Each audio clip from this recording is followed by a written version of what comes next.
Y bueno, mis estimados amigos cuasi cuarentones, es momento de seguir viendo algunas caricaturas un tanto olvidadas de los 90, esas que te hacen darte cuenta que quizás tienes la edad que tenía tu papá cuando tú las veías, o incluso cuando no tengas hijos, reflexionas en que ya estás viejo. Y ahora vamos a ver una caricatura que de alguna manera bizarra, eso dicho en el sentido kryptoniano de la palabra, es un emblema de los 90, uno que de alguna manera todavía está vigente hasta el día de hoy, y esta no es otra que el Capitán Planeta y sus planetarios. Así que vayamos al video, no sin antes recordarte que dejes un comentario genérico para el algoritmo, esperes hasta el final para ganarte un corazoncito, y ahora sí, al super reciclaje. Ok. Algo muy curioso es que el Capitán Planeta tiene una historia tan, incluso más interesante detrás de la caricatura que dentro de ella. Verás, esta serie es ecologista. Bueno, esto está hasta de más decirlo, pero curiosamente es de Turner. Quizás eso no te suene a mucho, pero Turner es un magnate empresarial de Estados Unidos que está muy metido en el reciclaje, en hacer conciencia del calentamiento global y un largo, etcétera. Y de hecho consiguió muchos famosos que también son ecologistas para esta serie. Incluso las figuritas eran biodegradables, es decir, cuando el niño la tira después de 2 días, esta no contamina. Al menos de la segunda tirada, porque unas no se hicieron con el plástico correcto, pero Turner mandó a poner centros especiales para esas figuritas. Perdió dinero, pero no fue hipócrita con la ecología. Y con eso solo te estoy diciendo la punta del iceberg de todas las cosas tan únicas que hay detrás del peor superhéroe de la historia. Pero bueno, vamos a hablar propiamente del Capitán Planeta. La serie inicia con la Gaia, el espíritu mismo de la Tierra, que despierta después de una pequeña siesta de 100 años y se da cuenta que los humanos hemos hecho un cagadero el planeta con la contaminación. Pero en vez de simplemente sacudirse a los Homo sapiens con un terremoto o una pandemia, decide reclutar a un grupo de adolescentes con energía. Eso ya se ha visto. Sí, la trama no era muy original, pero lo curioso era que venían de diferentes partes del mundo, dentro de lo que cabe. Ya sabes, teníamos al negrito africano representando, África, a un gringo pendejo y pelirrojo que era casi el villano a veces, representando no solo a Estados Unidos, sino al continente americano, la rusa rubia buena que representaba a Rusia, técnicamente a Europa, cuando menos la del este, la chinita del agua que era Asia, y un niño hindú. Miren una cosa, esto era muy buena diversidad, ya que cada continente estaba representado de alguna manera. Sí, ya sé que podemos entrar en algún tema de estereotipos y que mal que bien este señor es gringo al fin y al cabo, y para él América es Estados Unidos y lo demás no existe. Pero dejando de lado esos pequeños detalles, la verdad es que hay una muy buena justificación para que cada uno de los planetarios venga de un lugar diferente del mundo para sus poderes y demás. Esa es una de esas series de la diversidad antes de que, el wokismo la arruinara. Es muy bien integrada en cómo se hace, y los personajes, tengo que decirlo, tenían sus matices, que es lo más importante. Sí, al fin y al cabo, todos eran los héroes benignos, ninguno era malo, ya saben, eran puros de corazón. Sin embargo, tenían sus conflictos. Por ejemplo, Wheeler. Oye, pero qué suculento. No ese Wheeler, sino el de esta serie. Era impulsivo, era estúpido, no tenía mucha conciencia ecológica y de hecho solía meter al grupo en peligro. Y vaya que siendo el de Estados Unidos, Se nota que en el fondo este señor entiende cómo es su nación, pero lo curioso es que al fin y al cabo él siempre aprendía la lección y su imprudencia era lo que le daba sabor a la serie. Kamawe, el africano, el líder, sí, claro, era el líder bondadoso y demás, sin embargo no era perfecto, tenía muchos problemas al controlar a los planetarios y para hacerse escuchar, y mucho de la trama se centraba en su crecimiento como líder del equipo. No es que sea maravilloso, pero tengo que decirlo, era una representación bastante efectiva. Hablando de los poderes, estos eran básicamente control de elementos. El morenito de África controlaba la tierra, la güerita de Rusia el viento, la chinita controlaba el agua, el gringo pelirrojo el fuego y al hindú, bueno, él era el sapo del equipo como en los Power Rangers. Corazón, lo cual era una especie de poder para leer mentes de animales o cosas por el estilo. Era una cosa muy inútil, honestamente. Sin embargo, eran poderes que estaban bien, tenían su justificación y eran bastante útiles. Sin embargo, lo de verdad importante aquí era la invocación del Capitán Planeta, ya que en cada episodio, igual que con el Megazord, estábamos esperando el punto en el cual los planetarios usaran sus poderes para invocar al Capitán Planeta, el superhéroe más inútil de todos. Básicamente el Capitán Planeta en la mayoría de casos servía como una especie hasta cierto punto de Gary Stu. Era súper fuerte, súper rápido, casi invulnerable y podía derrotar a la mayoría de los villanos de manera bastante sencilla. Sin embargo, tenía la debilidad más estúpida de la historia, la contaminación, así que técnicamente si lo golpeabas con un basurero podías matarlo. Y eso no es chiste, literalmente, había capítulos donde le lanzaban petróleo y el tipo se estaba muriendo. Y que sí, antes de que el ingeniero en perforación petrolera venga a hacerse listo o algún químico decir, Charlie, el petróleo es corrosivo, te avientan una de esas y te aseguro que te queman la piel, pendejo. Lo sé, güey, lo sé Einstein, ¿está bien?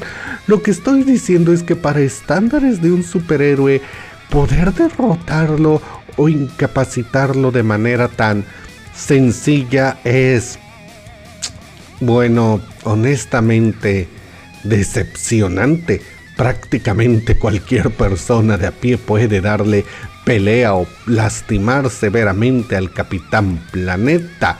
Sin embargo, hay que decir algo, el Capitán Planeta tenía personalidad, era un héroe bonachón, desde luego que sí, pero había algo interesante con el tema de su sentido del humor, ya que bueno, el Capitán Planeta, para bien o para mal, tenía el superpoder de la comedia. Vamos a dejarlo en que podía matar quizás a sus villanos con su nivel de sarcasmo. A algunos les gustará, a otros no, pero la verdad es que no te olvidas de sus malos chistes. Y ahora vamos a hablar de los villanos. Y aquí es donde la serie más brilla, porque extrañamente teníamos a una gran cantidad de villanos muy diferentes y que tenían una actuación de voz que podía ser bastante destacable, incluso célebre para lo que podía ser una caricatura de sábado por la mañana. ¿A qué me refiero? Te lo voy a explicar así. Entre las voces que había aquí semi-recurrentes o incluso recurrentes, había voces como las de Whoopi Goldberg, Tim Curry, Jeff Goldblum, Martin Sheen e incluso Malcolm McDowell. Y no es broma, en serio. Gente así estaba aquí únicamente porque eran los amigos de Ted Turner, asumo. Pero bueno, eso solo le importa a los gringos, pero hay que decir que eran una caterva de voces bastante célebres. Ya hablando de los villanos, estos eran parodias de los supervillanos más clásicos. Por ejemplo, teníamos a Cerdonio Ruin, un militar que era la encarnación del consumismo depredatorio, básicamente alguien que solamente estaba ahí para destruirlo todo, no por placer de destrucción, sino simplemente para consumir, producir. ¿Por qué? Porque a él no le importa acabarse los recursos, lo importante es poder apoderarse de más y más dinero, porque supongo que en algún momento va a comer dinero o algo por el estilo. Luego teníamos a Roedor Escoria, un villano mucho más propio de las Tortugas Ninja, y que curiosamente era un villano de corte social, ya que muchos de los capítulos, más bien todos, donde él aparece, se centra en pandillas, en problemas sociales. Él siempre está ahí para dividir a la gente y para causar peleas en la sociedad y enfrentamientos y guerra. Luego teníamos a Clepto Voraz, el obviamente millonario malvado cuya única gran ambición en la vida es conquistar el mundo. Of course. Básicamente es el tipo de empresario estúpido que niega toda la ciencia, el calentamiento global y demás, diciendo que eso no es verdad, que es la izquierda que está manipulando la ciencia y que las pobres empresas millonarias van a perder dinero. Hoy en día sería presidente de los Estados Unidos.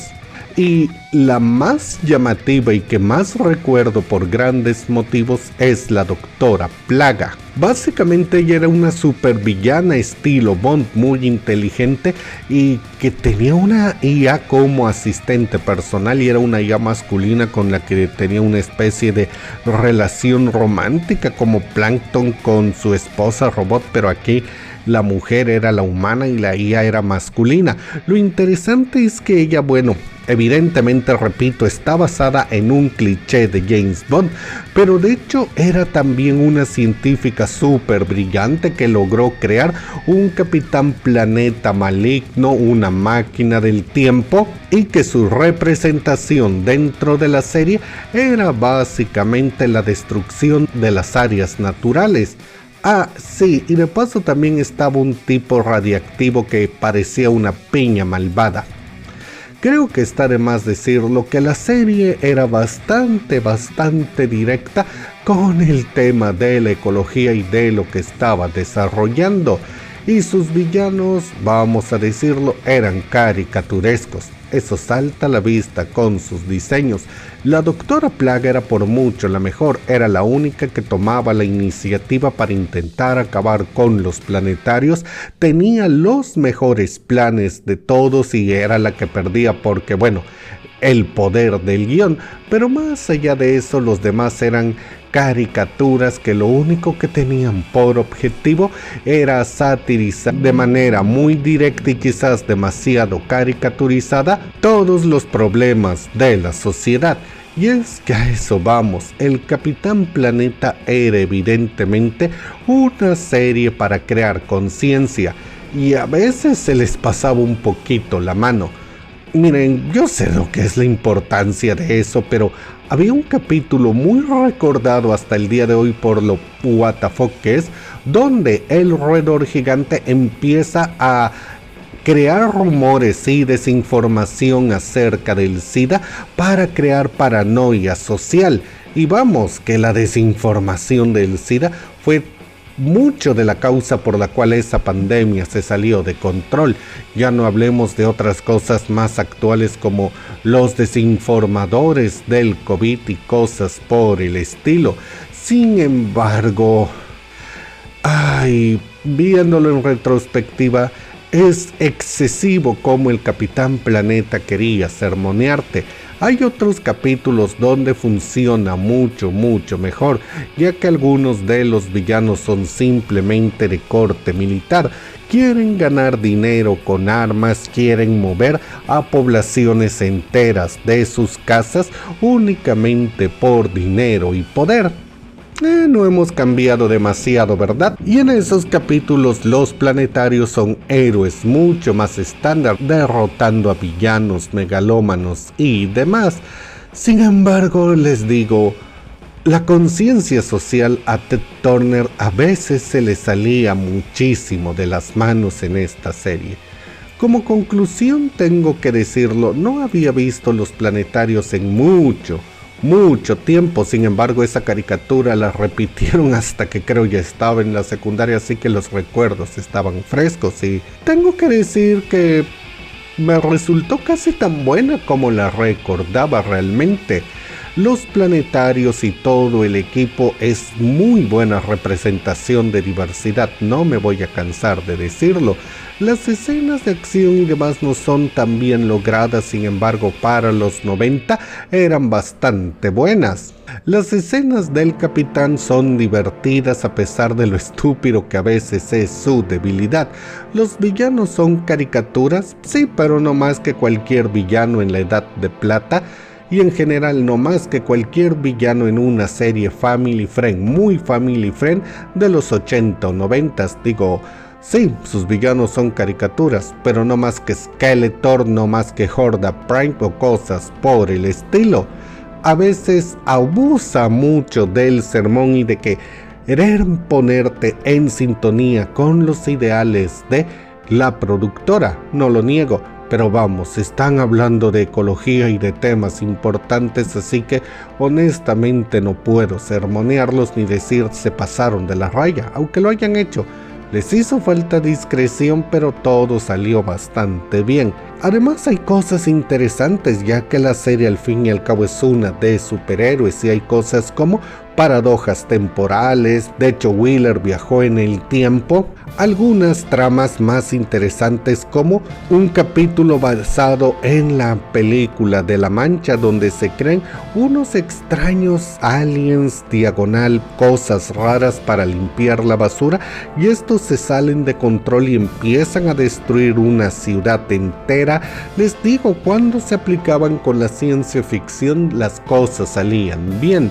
Puedes verla actualmente y te resultará divertida. De hecho, entiendo por qué aún es recordada, porque a pesar de lo de WTF que era a veces, era un producto bien hecho.